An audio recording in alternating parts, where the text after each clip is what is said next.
life change happens when we grow together. Disciples make disciples. Or as we say around here, growing people grows people. And then we see all throughout Acts, the early church, they're reproducing themselves. They're replicating themselves. And I like to think about it like an Oreo. I told you I was crazy from the beginning, so bear with me, okay? An Oreo has 3 parts, right? A true Oreo has 3 parts, right? 2 cookies and 1 filling. Charles is like, do you want me to get the double stuffed or the regular? I'm like, the regular, Charles. But they do, but for the purpose of this exercise, but they do have Mickey's 90th birthday Oreos. Did anyone see those? Did anyone try those? Yeah, they smelled a little bit funny, like confetti. But an Oreo has 3 parts. So, how many cookie lovers do we have in the room? National Cookie Day. When is it? Amazing, amazing. National Cookie Day. Could not have planned it better. I mean, I was totally planning on this all along. Okay, and then how many icing lovers do we have? Okay, it's kind of like a tie, half and half. Okay, everyone gets Oreos tonight for discipleship. You're welcome. And as you're getting your Oreo, I want you to kind of just look at it. Look at the 3 parts.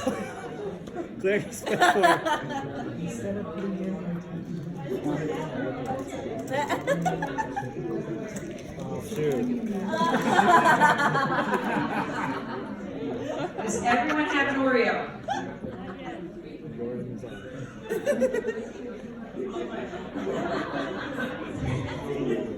I totally planned on National Cookie Day. That explains why I was asking. So, fun fact, Tiffany, I'm actually allergic to chocolate. What? I've been allergic my whole life. It's crazy. Okay, so one side of the cookie represents who is discipling you and who is pouring into you. The other side of the cookie represents who you are pouring into, who you are discipling. And then the icing is you, smack dab in the middle, both receiving and pouring out. Isn't that good? Yes, I call it the Oreo discipleship method.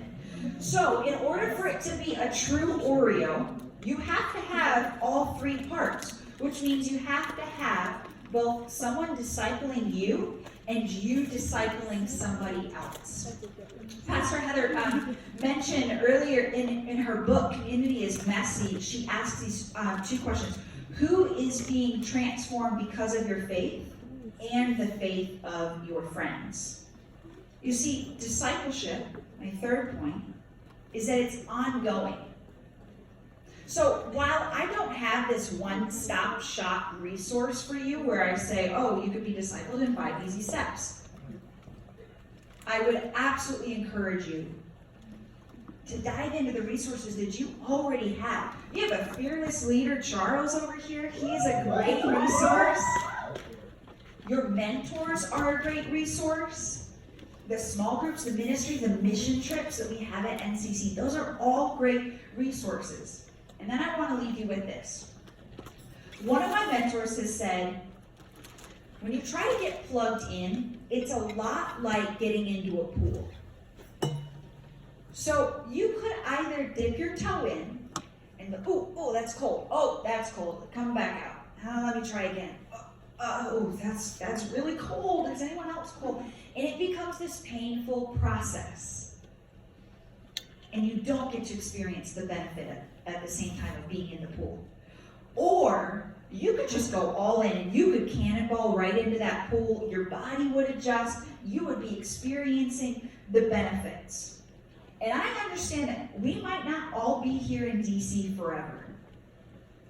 But wherever you go, just as I said earlier, you can experience discipleship anywhere. You can share stories anywhere. You can create that culture anywhere. So my challenge for you tonight is let's just all be cannonballers.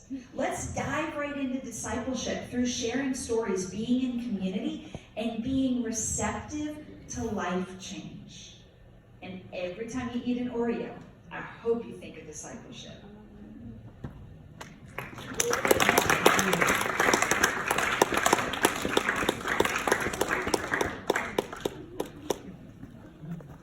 Cool. Free Oreos. I almost bought like $300 worth of Oreos today because